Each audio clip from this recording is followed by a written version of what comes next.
మన ప్రభువును రక్షకుడైన యేసుక్రీస్తు మహోన్నతమైన పరిశుద్ధమైన పుణ్యనామంలో, క్రీస్తు నామంలో దేవుని ప్రియులైన మీకు అందరికీ వందనాలు తెలియపరుస్తున్నాను.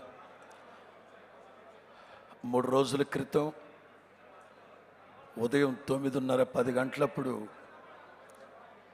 ఇలా జరిగింది అని చెప్పారు. మా హోసన్న మందిరానికి 5 నిమిషాల ప్రయాణం అంతే. డాక్టర్ జాన్ వెస్లీ గారి చర్చికి 3 నిమిషాల ప్రయాణం అంత దూరంలోనే ఈ దుర్ఘటన సంభవించింది. ఈ సమాచారం వినిన వెంటనే నివ్వెరపోయాం, నిర్ఘాంతపోయాం. మనస్సులో అనుకున్నాం, ఇది అబద్ధమై ఉండాలి, వారు జీవించాలి అని. కానీ ప్రభు యొక్క చిత్తము సంకల్పం ఎవరు మార్చలేరు గనక ప్రార్థన చేశాం. ప్రాముఖ్యంగా సహోదరులు దేవుని ద్రాక్ష తోటలో మా అందరితో పాటు జత పనివారిగా ఉంటూ అనతి కాలంలోనే ప్రపంచ క్రైస్తవ సమాజంలో కోట్ల మంది యొక్క అభిమానాన్ని, ప్రేమని చొరగొన్నారు. అంటే ప్రభు వారికి ఇచ్చిన వరము యొక్క పరిమాణం చొప్పున ప్రజ్ఞ వివేకములు కలిగిన ఆత్మను అనుగ్రహించి ఈ పరిశుద్ధ లేఖనాల మీద అత్యంత ప్రావీణ్యతని వారికి ప్రభు అనుగ్రహించి, యేసు ప్రభు చెప్పినట్లుగా విరోధులు కాదనడానికి వీలు కాని వాక్కుని, జ్ఞానాన్ని వారికి ప్రసాదించి క్రైస్తవ సమాజానికి ఎనలేని సేవలు అందించారని చెప్పడంలో ఏ సందేహం లేదు. ముఖాముఖిగా అయితే వారితో కలవలేదు, కానీ సభల్లో ముందు రోజు వారు, తర్వాత రోజు నేను, ఈ విధంగా సభల్లో వెళ్తూ ఉండేవాళ్ళమి. అయితే ఈ వేదిక మీద ఉన్న సేవకులందరిని బట్టి అందరి కోసం ప్రతినిత్యం హోసన్నా మినిస్ట్రీస్ ప్రార్థన చేస్తున్నారని చెప్పడంలో ఏ సందేహం లేదు. మొదటిగా యజమానిని కోల్పోయిన సహోదరికి, వాళ్ళ సంతతికి ప్రగాఢమైన సానుభూతిని తెలియపరుస్తున్నాను.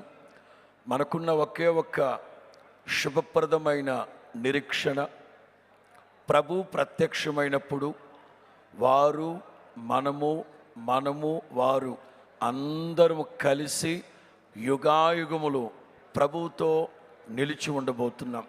వారు మనతో లేరు అనుకోవడం కంటే కూడా ప్రభు కవిగిటకు వెళ్ళి చేరారు. వికేఆర్ గారు కమ్యూనిటీలో ఒక పోస్ట్ పెట్టారు. యేసు ప్రభు కవిగిట్లో వారు ఇలా ప్రభువుని చూస్తున్నట్లుగా. మొన్నటి రోజున నేను హాస్పిటల్ దగ్గరికి వెళ్ళినప్పుడు ఆత్మలో ఆవేశపూరితుడై ప్రార్థన చేశాను.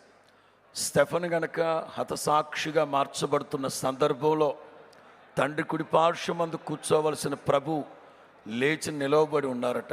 ఎందుకంటే నా సేవకుడు అంటే మనం ప్రభువుకి రెస్పెక్ట్ ఇవ్వాలి, కానీ ఒక సేవకుడు యథార్థముగా దేవుని రాజ్య వ్యాప్తి నిమిత్తం పానార్పణముగా పోయబడిన స్టెఫన్ కోసం యేసు ప్రభు నిలవబడి మరీ పరలోకానికి ఆహ్వానించారు. అదే రీతిగా మన సహోదరులు ప్రవీణ్ గారు ఈ లోకంలో కన్ను మూసిన మరుక్షణం ప్రభు లేచి నిలవబడి ఆయన సన్నిధికి, ఆయన కవిగిట చేర్చుకున్నారని చెప్పడంలో ఏ సందేహం లేదు.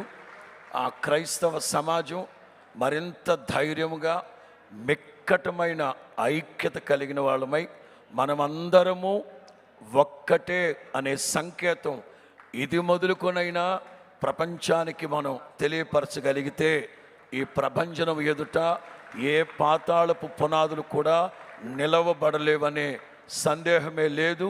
ప్రభు చెప్పారు, గోధుమ గింజ భూమిలో పడి చావకపోతే అది బహుగా ఫలించదని. ఒక సేవకుడు ప్రభు నందు నిద్రించారు. ఇలాంటి యవన బిడ్డలు కోత విస్తారమై ఉండగా, నిజమే వాస్తవంగా సేవ చేయాల్సింది సేవకులు, కానీ వారు వ్యాపారాలు చేసుకుంటూ అనేకమైన సామాజిక బాధ్యత కలిగిన వారే. దేవుని రాజ్యం విస్తారంగా ఉంది గనక, కోత విస్తారంగా ఉంది, పనివాళ్ళు తక్కువగా ఉన్నారు గనక, రెండు రకాలుగా సామాజికంగాను దేవుని సంఘాలకి ప్రయోజనకరమైన పాత్రగా ప్రభు వారిని వాడుకున్నారు. మంచి పోరాటాన్ని పోరాడారు.